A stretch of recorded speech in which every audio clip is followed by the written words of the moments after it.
صحابہ نے کبھی کسی کو فتویٰ نہیں پوچھا. میرے آقا و مولا ایک گھر کے اندر جلوہ گر ہے. اس امت کے سب سے خوبصورت صحابی حضرت جریر بن عبداللہ البجلی، سب تو یوسف حاضل امہ، اس امت کے یوسف سب تو سونے صحابی ہیں. لیکن اتنے گل میں ایک اور کرنے لگا. بہت سارے لوگ، بخاری شریف کے اندر یہ حدیث موجود ہے، ایک سفر کے دوران حضرت جریر بن عبداللہ البجلی بہت سونے صحابی سن، بہت سونے صحابی سن. فرمانے مارا علی رسول اللہ اللہ تو بسمان، فرمانے جدو بھی حضور نے میں نے ویکھیا تے مسکرا کے ویکھیا. حضور کہتے ہیں اور میں حضور کے گھر حاضر ہویا، اور کسی نے اجازت ملی یا نہیں، ما حجبنی رسول اللہ قطو، اور کسی دستک دیتی اجازت ملی یا نہ ملی، میں نے حضور نے اجازت دیتی. لیکن اتنی شانہ دے باوجود ایک سفر دے دوران حضرت انس بن مالک دیا جتیاں بھی سیدھیاں کرن، یہ چھوٹے سن بالکل، انہوں نے عمر دے مقابلے بہت چھوٹے سن انس بن مالک، انہوں نے کھانا بھی پکا کے دین، انہوں نے بستر بھی بچھا کے دین، انہوں دی سواری دے اوتے زین بھی پا کے دین، پھر انہوں نے سواری اوتے سوار بھی کرن.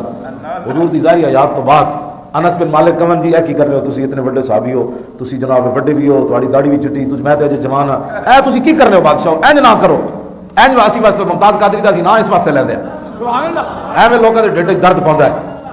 تے حضرت جریر بن عبداللہ البجلی فرمایا اوے انس بن مالک کو میں تیری تاں خدمت کردا تو رسول اللہ دی خدمت کر سبحان اللہ، او میں تیری تاں جتیاں چکتا تو رسول اللہ دے نال لینے پاک جو چکے دیا. اے میں یار تعظیم دا کائنات وچ تعظیم مصطفیٰ دا فتویٰ پوچھ کے محبت نہیں ہوندی، فتویٰ پوچھ کے محبت نہیں ہوندی. ایک گھر وچ حضور جلوہ گرن تے جریر بن عبداللہ البجلی آ گئے. اے ہی میں آداب دسن لگا. جریر بن عبداللہ البجلی آئے تے او کمرہ بھرے ہوئے سی تے ہن جریر بن عبداللہ البجلی انج نہیں کیتا یار تھوڑی جی ماں بھی جگہ دینا اندر، او دروازے اتنے باہر زمین ہوتی بہ گئے. اے آداب ہوندے محفل دے، ہاں جی یہ محفل دے آداب ہوندے. جی اگے آنا ہے تو پھر پہلے آؤ، یہ نہیں بھی لوگوں دیا گردن پھلانگو. ویسے بھی حضور نے بڑا سختی نال فرمایا. ایک صحابی آ رہے سن جمعے والے دن انج گردن پھلانگتے، حضور نے فرمایا آنا ہے تو آز ہے تا، ایک دیر نال آیا، دوسرا میرے غلاموں دکھ دے رہا اور لا جا. ہاں یہ حضور کا فرمان ہے، یہ ہر چیز آداب ہے. حضرت جریر بن عبداللہ البجلی دروازے ہوتے بیٹھ گئے. کیوں جی تیری ہر ادا پہ ہے جان فدا، مجھے ہر ادا نے مزہ دیا. یہی تے اداواں سن جڑا ایک باری آیا پھر گیا کوئی نہیں. فلفر رسول اللہ رداؤ، حضور نے یا ایھا المزمل تے یا ایھا المدثر والی چادر حضور نے انج لپیٹی، حضور نے لپیٹ کے فالقاؤ الیہ، حضور نے حضرت جریر بن عبداللہ البجلی کی طرف پھینکی. فرمایا جریر نیچے نہ بیٹھ، اجلس علی ھذا. حضور نے کیا فرمایا اجلس علی ھذا، اجلس علی ھذا. تے حضرت جریر بن عبداللہ البجلی وہ چادر چکی تے نالو انہوں چومیا تے نالے منہ تے رکھیا. عرض کی تھی حضور کسی دی جرت ہے کہ اس چادر ہوتے بیٹھے؟ میں نسبت ہو گئی. حضرت جریر بن عبداللہ البجلی کتنی چادروں تے ستے ہونے تے کتنی چادروں تے لیٹے ہونے. اس چادر نو چک کے میں جڑی تہاڈے کول گل کرن لگا انہاں صحابہ کول پوچھا نہیں کہ چادر رسول اللہ دی انہوں چومنا جائز ہے کہ نہیں.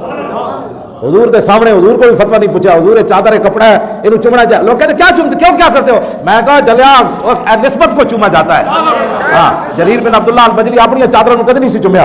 ہاں آج رسول اللہ کی چادر کو اٹھا کر چہرے پر رکھ رہے ہیں. فجعل یبکی ویقبل، نال رون لگ پے تے نال چومن لگ پے. یہ ہے بات صحابہ کی کہ صحابہ کدی پوچھ کے فتوے نہیں نہ حضور نال پیار کیتا سی کہ جناب اب چادر کا مسئلہ ہے تو آپ حضور فرمائیں اس کو چومنا جائز ہے کہ نہ جائز.